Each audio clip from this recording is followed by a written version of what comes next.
ఓం నమో వెంకటేశాయ. Hi అండి. Welcome back to my channel. ఈరోజు నేను మీకు మన దక్షిణ భారతదేశంలోనే అత్యంత ఎత్తులో నిర్మించినటువంటి శ్రీ అనంతగిరి వెంకటేశ్వర స్వామి ఆలయం గురించి వివరిస్తున్నాను. అయితే ఫ్రెండ్స్, ఈ వీడియోలో మా వారు అతని ఫ్రెండ్స్ మాత్రమే ఈ అనంతగిరి వెంకటేశ్వర స్వామిని దర్శించడానికి వెళ్ళారు. ఈ ఆలయానికి ఎలా వెళ్ళాలి, ఈ ఆలయాన్ని దర్శించడానికి వెళ్ళే దారిలో ఏ ఆలయాలను మనం సందర్శించవనేది మొత్తం ఈ వీడియోలో మీకు వివరిస్తున్నాను. చూడండి. ఈ వీడియో కొంచెం లెంత్ ఎక్కువగా ఉంటుంది. ఎక్కడ కూడా స్కిప్ చేయకుండా చూడండి. నా వీడియో మీకు నచ్చినట్లయితే లైక్ చేయండి, షేర్ చేయండి, సబ్స్క్రైబ్ చేయడం మర్చిపోవద్దు. ఇక ఈ ఆలయాన్ని ఎలా చేరుకోవాలంటే, వైజాగ్ నుండి వచ్చిన వాళ్ళకు 70 కిలోమీటర్ల దూరంలో ఉంటుంది ఈ ఆలయం. విజయనగరం నుండి రావాలనుకునే వారికి 50 కిలోమీటర్ల దూరంలో ఉంటుంది. అరకు నుండి రావాలనుకుంటే 68 కిలోమీటర్ల దూరంలో ఈ ఆలయం అనేది ఉంటుంది. విజయనగరం నుండి వచ్చిన వాళ్ళకు మాత్రము ఈ ఆలయం అనేది చాలా దగ్గరలో ఉంటుంది ఫ్రెండ్స్. మనం ఎటువైపు నుండి వెళ్ళినా సరే కాశీపట్నం అయితే చేరుకోవాలి. కాశీపట్నం నుండి ఈ ఆలయము 18 కిలోమీటర్ల దూరంలో ఉంటుంది. మీరు రిటర్న్ వచ్చేటప్పుడు కాశీపట్నంలో సందర్శించవలసిన ఆలయాలు ఉన్నాయి. అవి ఏంటి అంటే, కాశీపట్నం జంక్షన్ నుండి 2 కిలోమీటర్ల దూరంలో మనకు 500 ఏళ్ల చరిత్ర కలిగిన మర్రి చెట్టులో ఒక శివాలయం ఉంటుంది. ఈ శివాలయం మాత్రం చాలా బాగుంటుందని అన్నారు మా వారి ఫ్రెండ్స్. ఇలాంటి ఆలయము మీరు ఎప్పుడు కూడా చూసి ఉండరని అన్నారు. ఎందుకంటే ఈ ఆలయం అంత అద్భుతంగా ఉంటుంది. మర్రి చెట్టు లోపల శివలింగం అనేది ఉంటుంది. ఇది చాలా చాలా బాగుందనేసి మా వారన్నారు. నేను మొత్తం ఈ వీడియోలో చూపిస్తున్నాను, చూడండి.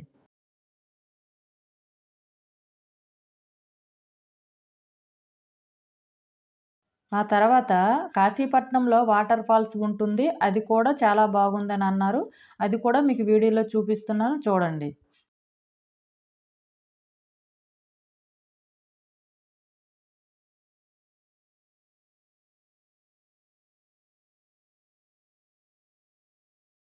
ఇక మా వారు కాశీపట్నం జంక్షన్ దగ్గరికి వచ్చేసారండి. ఈ జంక్షన్ నుండి 18 కిలోమీటర్ల దూరంలో ఈ వెంకటేశ్వర స్వామి ఆలయం అనేది ఉంటుంది. ఈ దారిలో మీకు ఒక బోర్డు కనిపిస్తుంది. ఆ బోర్డు పైన వైకుంఠగిరికి దారి అని రాసి ఉంటుంది. ఇక ఇలా వెళితే గుర్తుపెట్టుకోవడం కోసం చెబుతున్నానండి. గ్రామ సచివాలయం ఒకటి కనిపిస్తుంది. అలాగే దాని తర్వాత ఒక బ్రిడ్జ్ వస్తుంది. మనం ప్రయాణం చేసేటప్పుడు చుట్టూ ఉన్న వ్యూ చూస్తూ వెళ్ళిపోవచ్చునని, వ్యూ అనేది చాలా చాలా బాగుంటుందని మా వారు అన్నారు. ఈ 18 కిలోమీటర్లు ఘాట్ రోడ్డు చాలా మలుపులతో ఉంటుంది. డ్రైవింగ్ చేసేటప్పుడు చాలా చాలా జాగ్రత్తగా ఉండాలి. చాలామంది బైక్ మీద కూడా వస్తూ ఉంటారు ఈ టెంపుల్కి. కొండ మీదకు వెళ్ళే దారిలో కొన్ని గిరిజన గ్రామాలు ఉంటాయి. ఆ గ్రామాల్లో పండిన పంటలను కాశీపట్నం తీసుకుని వచ్చి బుధవారం జరిగే సంతలో అమ్ముతారు. ఈ ఆలయానికి వెళ్ళే దారిలో కొన్ని హోటల్స్, రూమ్స్ ఉంటాయి. ఎవరైనా వచ్చి నైట్ ఇక్కడ స్టే చేయాలి అని అనుకుంటే ఇక్కడ రూమ్స్ అందుబాటులో ఉంటాయి. స్ప్రింగ్ వ్యాలీ నైట్ ఉంది. అంటే నాట్ ఓన్లీ గుడి, దేవుడు అక్కడ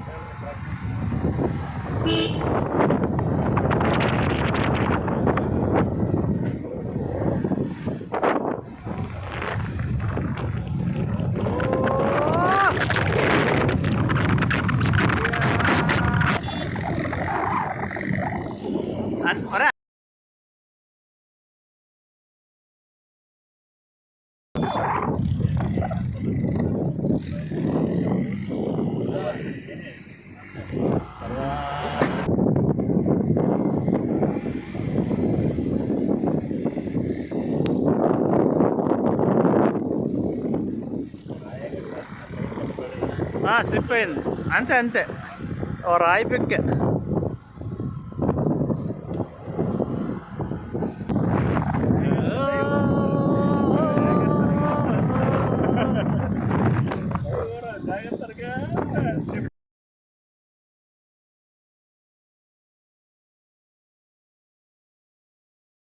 ఇక మా వారు వాళ్ళ ఫ్రెండ్స్తో టెంపుల్ దగ్గరికి వచ్చేసారండి. అయితే రండి, ఆలయము చుట్టూ ఉన్న వ్యూ, లోపల స్వామివారిని మొత్తం మీకు ఈ వీడియోలో చూపిస్తాను, చూడండి. అయితే ఈ ఆలయం అనేది మన దక్షిణ భారతదేశంలోనే అత్యంత ఎత్తులో ఈ ఆలయాన్ని నిర్మించారు. ఈ ఆలయాన్ని నిర్మించినటువంటి ఆయన పేరు కర్రి సముద్రరెడ్డి గారు. ఆయన ఎప్పుడు బాగుండాలండి, ఇలాంటి మంచి ఆలయాన్ని కట్టించారు కాబట్టి. ఈ ఆలయం నిర్మాణం అనేది 2022 డిసెంబర్ 19న స్టార్ట్ చేశారు. ఇంకా ఇది పూర్తిగా నిర్మాణం అవ్వలేదండి. ఇక ఈ ఆలయం అనేది సముద్ర మట్టానికి 3333 అడుగులు ఎత్తులో తాటిపూడి జలాశయాల కొండలపై నిర్మించారు. ఈ ఆలయం చుట్టూ ఉన్న వ్యూ చాలా చాలా బాగుంటుందంట. మా వారు మొత్తం వీడియో తీశారు. ఈ వీడియోలో మీరు చూడండి. ఎప్పుడూ కూడా ఆలయాన్ని దర్శించుకోవాలంటే ఉదయానికి కానీ ఈవినింగ్ టైంలో కానీ వస్తే చుట్టూ ఉన్న వ్యూ చాలా అందంగా కనిపిస్తుందంట. ఈ ఆలయం దగ్గరికి నుండి చూస్తే మీకు ఒకవైపు కనిపించిన కొండలన్నీ అనంతగిరి కొండలు, మరోవైపు కనిపించిన కొండలు తాటిపూడి జలాశయ కొండలు. ఇక వెంకటేశ్వర స్వామిని దర్శించడానికి వెళ్లే ముందు ఎంట్రన్స్లో కుడివైపున ఆంజనేయ స్వామి వారి టెంపుల్ ఉంటుంది, ఎడమవైపున వరాహస్వామి టెంపుల్ ఉంటుంది. ఇక స్వామివారి ప్రధాన ఆలయం దగ్గరికి వెళ్దాం రండి. ఇక స్వామివారికి ఎడమవైపున గోదాదేవి అమ్మవారు ఉంటారు, కుడివైపున అలివేలు మంగమ్మ వారి అమ్మవారు ఉంటారు. ఇక ప్రధాన ఆలయంలో ఉన్నటువంటి స్వామిని దర్శించుదాం రండి. మా వారు దర్శిస్తున్నారు చూడండి. ఓం నమో వెంకటేశాయ, ఓం నమో నారాయణాయ, గోవింద గోవింద. చూడండి ఫ్రెండ్స్, స్వామి ఎంత నిండుగా ఉన్నారు, కనులకు కనువిందుగా ఉన్నారు కదా. ఇక్కడ ఈ ఆలయంలో స్వామివారిని దర్శించుకోవాలి అనుకుంటే స్వామికి దగ్గరగా వెళ్ళి స్వామిని దర్శించుకోవచ్చు ఫ్రెండ్స్. ఇక్కడ ఈ ఆలయంలో ఉన్నటువంటి వెంకటేశ్వర స్వామి విగ్రహం ఎత్తు 9 అడుగుల 7 అంగుళాలతో ఉంటుంది. తిరుపతిలో ఉన్నటువంటి విగ్రహం కంటే 1 ఇంచి తక్కువన్నమాట. ఇక్కడ దర్శనాలు అనేవి ఫ్రీగానే అవుతాయంట. ఇక్కడ స్వామివారి మాత్రం చాలా చాలా బాగుంటారనేసి మా వారు అన్నారు. ఇక స్వామివారి దర్శనం అయ్యాక బయటకు వచ్చిన తర్వాత చుట్టూ ఉన్న వ్యూ చాలా బాగుందని అన్నారు. చల్లటి గాలి, ప్రశాంతతమైన వాతావరణం చాలా చాలా బాగుందంట. ఇక ఈ టెంపుల్ దర్శనాలు అనేవి ఉదయం 6 గంటల నుండి మధ్యాహ్నం 1 గంట వరకు ఉంటుందంట. మళ్ళీ సాయంత్రం 4 గంటల నుండి 6 గంటల వరకు ఈ ఆలయం అనేది ఉంటుందంట. ఇక మీకు ఈ ఆలయం అనేది చాలా బాగా నచ్చిందని నేను అనుకుంటున్నాను. మీకు కూడా ఆ ఏడుకొండలవాడు వెంకటేశ్వర స్వామి ఆశీస్సులని మీపై ఉండాలని నేను కోరుకుంటున్నాను. Okay friends, thank you.